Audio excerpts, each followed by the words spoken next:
ప్రజలతో మమేకమయ్యేందుకే పల్లె నిద్ర కార్యక్రమానికి శ్రీకారం చుట్టామని శ్రీకాకుళం ఎమ్మెల్యే గొండు శంకర్ అన్నారు.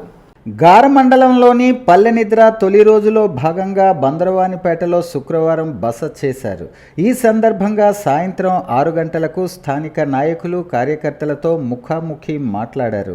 ఈ సందర్భంగా ఆయన మాట్లాడుతూ గ్రామంలోని సమస్యలపై అవగాహన కల్పించుకుని పూర్తి స్థాయిలో పరిష్కరించేందుకు తన వంతు కృషి చేస్తానని హామీ ఇచ్చారు. గత ప్రభుత్వ హయాంలో పల్లెలకు ఎటువంటి నిధులు కేటాయించకపోవటం, ఆర్థిక సంఘం నిధులను పక్కదారి పట్టించడంతో పూర్తిగా మౌలిక సదుపాయాలు కరువై అస్తవ్యస్తంగా తయారైందన్నారు. కూటమి ప్రభుత్వం ఏర్పడిన తరువాత రాష్ట్ర ఉప ముఖ్యమంత్రి పంచాయతీరాజ్ శాఖ మంత్రి పవన్ కళ్యాణ్ పల్లెల్లో రహదారుల నిర్మాణానికి పల్లె పండుగ కార్యక్రమాన్ని రూపకల్పన చేసి గ్రామాలకు కొత్త కళ తీసుకువచ్చారన్నారు.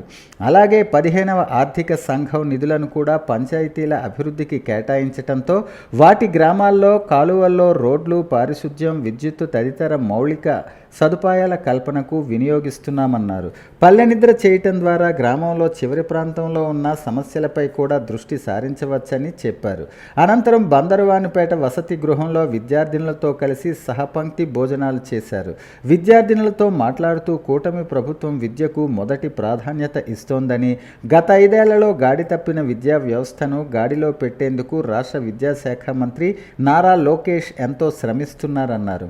ఈ కార్యక్రమంలో నాయకులు, కార్యకర్తలు పాల్గొన్నారు. ఈరోజు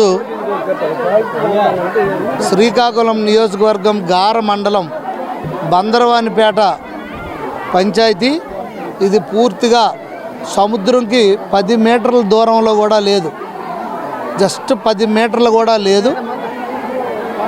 సముద్రం ఒడ్డునే ఉంది, సముద్రం ఇక్కడే ఎదురుగా కనిపిస్తుంది. పూర్తిగా ఫిషర్మ్యాన్ విలేజ్, ఇది ఫిషర్మ్యాన్ కమ్యూనిటీ బేస్డ్ విలేజ్. ఇక్కడ మౌలిక వసతులు అత్యంత దయనీయంగా ఉంది. గౌరవ ముఖ్యమంత్రి వర్యులు శ్రీ నారా చంద్రబాబు నాయుడు గారు ఆదేశాల మేరకు ఈరోజు పల్లె నిద్రలో భాగంగా బందరవానిపేటలో నేను పల్లె నిద్ర కోసం ఇక్కడికి రావడం జరిగింది.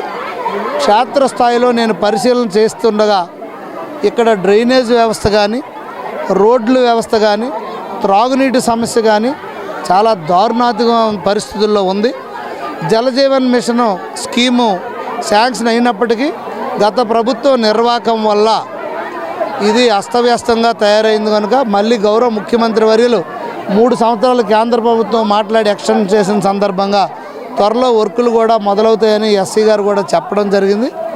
సో తప్పకుండా ఈ ఊర్లో అన్ని మౌలిక వసతులు కల్పించడానికి నేను పూర్తి బాధ్యత తీసుకుంటానని సందర్భంగా నేను తెలియజేసుకుంటూ, ఇంకా సగం ఊరు మాత్రమే తిరిగాం, మిగతా ఊరంతా తిరగాల్సింది ఉంది. అవన్నీ తిరిగి వీరి సమస్యలు ఏంటో తెలుసుకొని వీరికి ఏం కావాలో అన్నీ నోట్ చేసుకొని అధికారుల దృష్టికి తీసుకెళ్ళి, అవసరమైతే సీఎం గారి దృష్టికి తీసుకువెళ్ళి ఇక్కడ సమస్యలన్నీ క్లియర్ చేసే దిశగా నేను ప్రయత్నిస్తానని సందర్భంగా తెలియజేసుకుంటూ